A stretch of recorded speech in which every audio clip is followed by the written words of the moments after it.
السلام عليكم ورحمة الله وبركاته. ازيكم عاملين ايه؟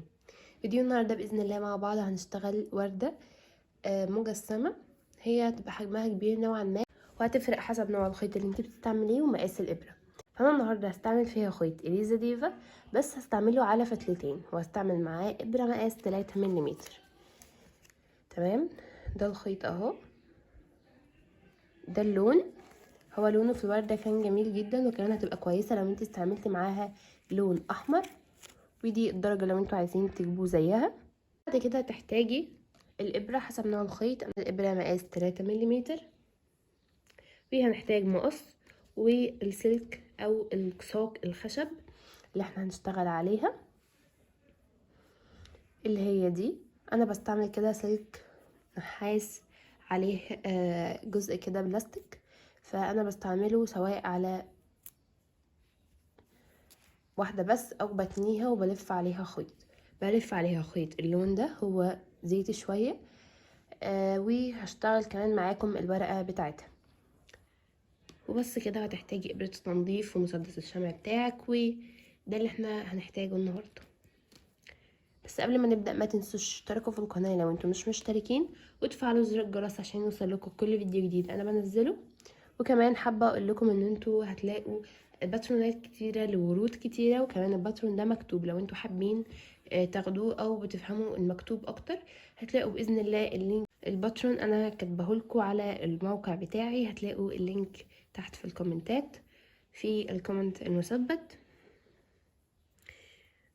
وبس كده. لو انتوا عايزين ورد كمان وعجبكم الفكرة اكتبوا لي تحت في الكومنتس، وانا باذن الله هعمل لكم اشكال ورود كتير. اول حاجه انتوا المفروض تعرفوها عن الورد ان هو عباره عن بتلات احنا بنعملها منفرده، وبعد كده بنلزقهم في بعض. هم عباره عن 3 احجام. اول حجم هو الحجم الصغير، ده هنعمل منه قطعتين. تمام. تاني حجم الحجم الوسط هتعملي منه 3 قطع، والحجم الكبير برضو هتعملي منه 3 قطع. هو كلهم نفس البدايات، عباره عن سطرين في البدايه، بس بيفرق الكنار اللي هو اللي فوق ده. فهنبدأ بالسطرين دول اللي بتكرروا معانا. هتلاقوا بجد ان الطريقة سهلة جدا. اول حاجة هنجيب الخيط، هنعمل بيه دايرة سحرية. بعدها ندخل كده ونشتغل 3 سلاسل، 1 2 3. بعدها تشتغلي جوه الحلقة دي 10 عواميد بلف. عمود، اول عمود، تاني عمود، تالت عمود، رابع عمود. هتكملي 10 عواميد بالشكل ده. بتلفي لفة على الإبرة وتدخلي جوه الحلقة، تروحي لفة وطالعة.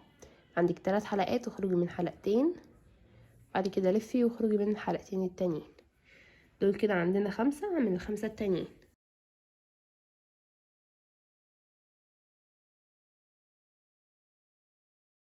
انا هنا خلصت. هروح شادة خيط البداية وقافلة الشغل بالشكل ده، واروح اعمل منزلقة على اول عمود بلف بالنمط ده كده، واحاول اشد الشغل خالص عشان يبقى شكله محكم زي كده.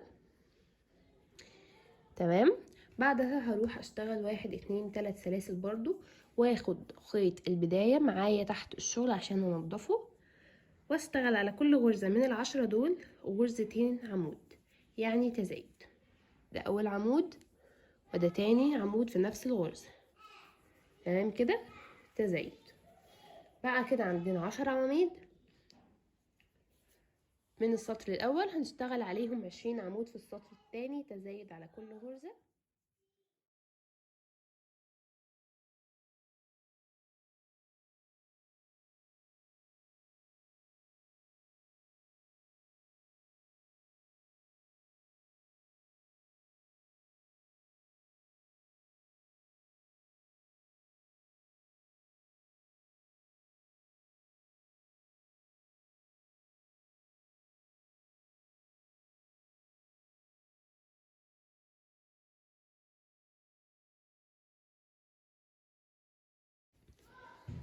بالشكل ده كده. هنا خلصت السطرين، هروح قافله بمنزلقه على اول عمود.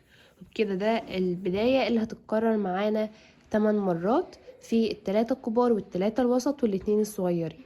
هنشتغل اول حاجة سلسلة، بعد كده هنشتغل 6 غرز حشو.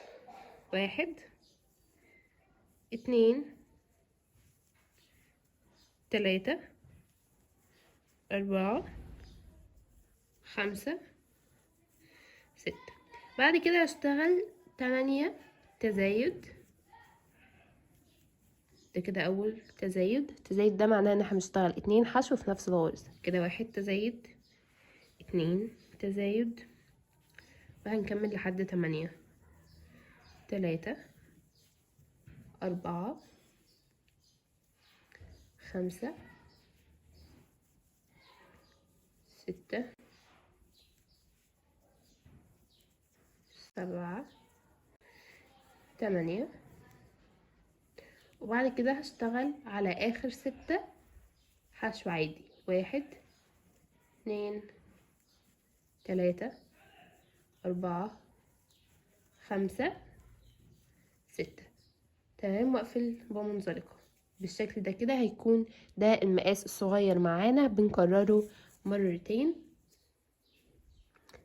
زي ما انتوا شايفين كده. يبقى ده المقاس الصغير. احنا كده خلصنا، بنعمل منه 2. المقاس الوسط بنعمل برضو هيها نفس البداية. بنشتغل 10 غرز عمود بلفة، بعد كده بنشتغل تزايد بيبقوا 20. فانا هشتغل نفس البداية وارجع لكم نشوف ازاي هنقفل الاطراف اللي هي دي بالشكل ده. كده انا هنا خلصت السطرين. هروح عامله منزلقه على اول عمود يقابلني، بعد كده هشتغل سطرين حشو. السطر ده هاخد سلسله واروح اعمل واحده حشو على اول غرزه، بس في الغرزه اللي بعدها هعمل تزايد. بقى كده اول غرزه حشو، وتاني غرزه تزايد، والغرزه اللي بعدها حشو، وبعد كده تزايد. يعني هشتغل على تكرار غرزة حشو وغرزة تزايد، غرزة حشو وغرزة تزايد. فنهاية السطر معايا هيبقى 30 غرزة حشو بالشكل ده. كده انا هنا خلصت السطر. السطر اللي بعده هو السطر الاخير في الحجم الوسط. هاخد سلسلة واشتغل 1 2 3 حشو. بعد كده هروح زي ما انتوا شايفين هنا اهو، 1 2 3 حشو. بعد كده هروح على اول غرزة اخدها بالشكل ده، غرزة حشو غير كاملة، والغرزة اللي بعدها برضو غير كاملة، واروح سحباهم تناقص مع بعض. يبقى اول 3 غرز حشو، والرابعة والخامسة تناقص. بعد كده هعمل غرزتين حشو، سلسلتين، على الغرزة اللي بعدها على طول حشو، سلسلتين، والغرزة اللي بعدها على طول حشو. وهكمل كده بين كل غرزة والتانية سلسلتين، غرزة حشو عادية جدا من غير اي تزايد او اي تناقص، وبين كل واحدة والتانية سلسلتين. تمام. في هنا بقى خطوة اختيارية وهي الاسهل صراحة وان انا بفضلها. احنا هنا في الاول اخدنا كام غرزة؟ اخدنا 3 حشو و2 تناقص و2 كمان، يعني كده اخدنا عندنا 7. فهاجي من اخر السطر اعد 1 2 3. تمام، هعد 1 2 3 4 5 6 7، واحط عند الغرزة 7 ماركر عشان افضل شغالة بالتكنيك ده لحد ما اوصل للغرزة 7 اوقف. فهكمل حشو سلسلتين حشو بالتكرار ده.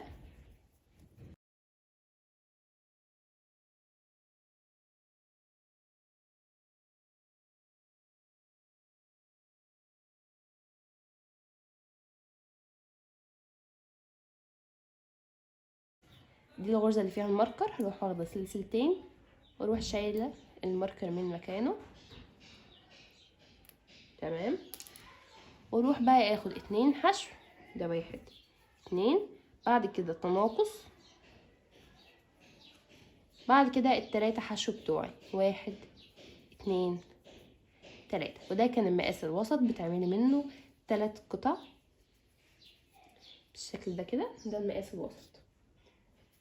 المقاس الكبير بقى هنبدأ منين؟ هنبدأ بأول 3 سطور من هنا، هنبدأ بأول 3 سطور من هنا، يعني هنشتغل السطرين بتوع العواميد عادي جدا، 10 عواميد. الصف اللي بعده تزايد، الصف اللي بعده غرزة حشو وغرزة تزايد، غرزة حشو وغرزة تزايد. هتشتغلي ال3 سطور دول، وفي كمان سطرين زيادة هشرحهم لك، بس هنجهز ال3 سطور دول الأول. لو انت ناسياهم عليكي تعيدي الفيديو من أول تاني، علشان بس وقت الفيديو ما يبقاش طويل عليكم، ونشرح في نفس الحاجات هي. تمام. بالمناسبة برضو القطعة الكبيرة هيتعمل منها 3. بالمنظر ده كده انا اشتغلت ال3 سطور اللي انا قلت لكم عليهم، وعدد الغرز عندي 30 غرزة. في سطر زيادة، وبعد كده هنعمل الكنار بتاع القطعة الكبيرة. السطر الزيادة ان احنا بنشتغل سلسلة، بعد كده 1 حشو، والغرزة اللي بعدها برضو 1 حشو، يعني كده بنشتغل 2 حشو.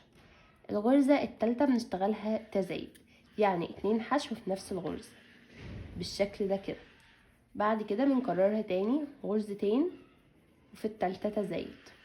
السطر كله هنقضيه كده غرزتين والتالتة تزايد بالشكل ده، 2 والتالتة تزايد، 1 2 وفي التالتة تزايد. هكررها كده لحد اخر السطر، فهخلص وارجع لكم تاني. بالشكل ده كده انا هنا خلصت السطر الرابع. بالشكل ده كده انا هنا خلصت السطر الرابع. السطر الاخير هيبقى عبارة عن، هنقفل اول حاجة منزلقة، وبعد كده هنشتغل غرزة حشو كده 1، واللي بعدها 2 3 4 5. بنشتغل 5 غرز حشو. بعد كده الغرزة الستة والسبعة بناخدهم تناقص بالشكل ده كده. بعد كده هشتغل كمان التامنة والتاسعة حشو، 8 9 حشو. تمام. بعد ما حددنا ان هما 9 غرز، هنيجي على الجزء اللي هو من الاخر ونعد 1 2 3 4 5 6 7 8 9، وهنيجي على الغرزة التاسعة دي هنعلمها ونروح حاطين فيها الماركر وقافلينه بالشكل ده، بس بتاعي اتكسر مش مشكلة. المهم هنكمل. بعد كده هنشتغل سلسلتين، ونشتغل بقى بين كل غرزة والتانية سلسلتين زي القطعة المتوسطة. الفرق بس كله ان احنا بدل ما نبدأ ب3 غرز حشو بنبدأ ب5. تمام كده.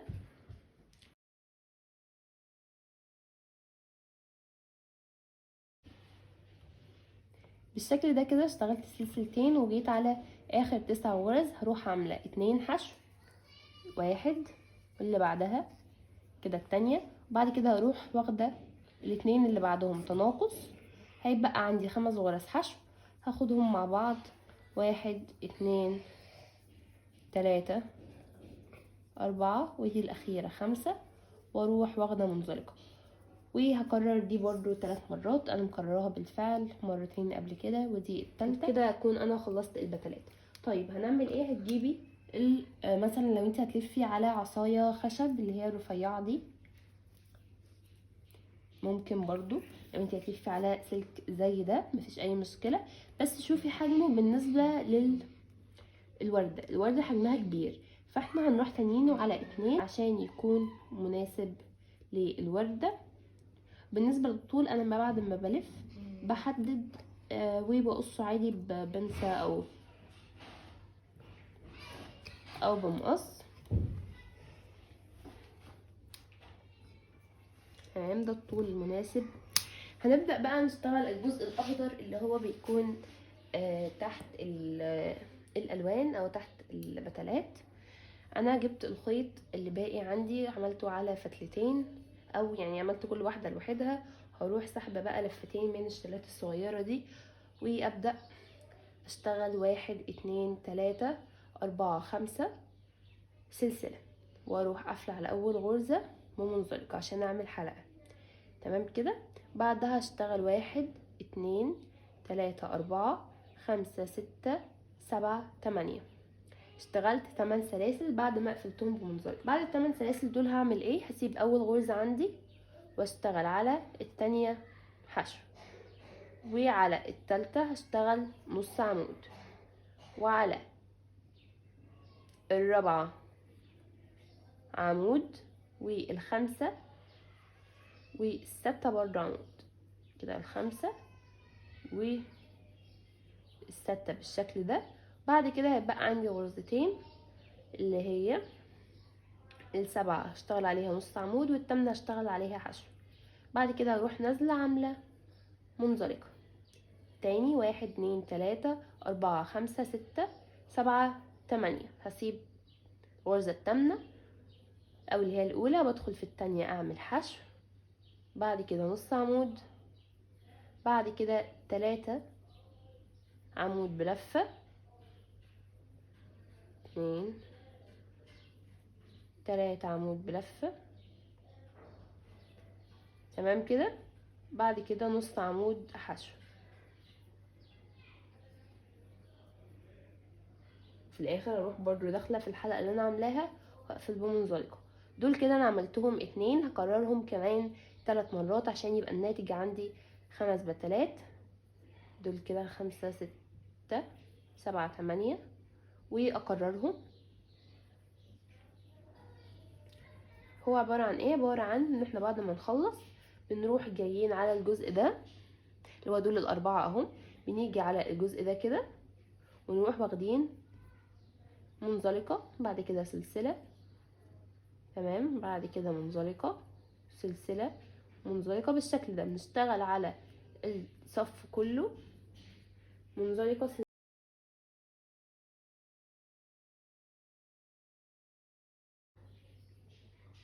تمام كده اهي. برضو بتشتغلي على الغرز دي، بتشتغلي عليها كاملة كلها. فانا هكمل كده هنا كده. بعد ما خلصت هتجيبي الجزء اللي انت هتوصلي فيه، وهتجيبي ظهر الشغل ده بالشكل ده، وتروحي مدخلاه في الجزء اللي انت هتشتغلي عليه باللون الاخضر، تمام. بعد ما دخلتي الجزء الاخضر هنا هتروحي لفه على السلك ده او الخشب اللي انت هتحطيه باللون الاخضر. بعدها هتسيبي جزء من فوق شويه، بعدها هتجيبي القطعه الصغيره هتروحي موصلاها قطعه كده، تمام، والقطعه التانية يعتبر عكسها بالشكل ده.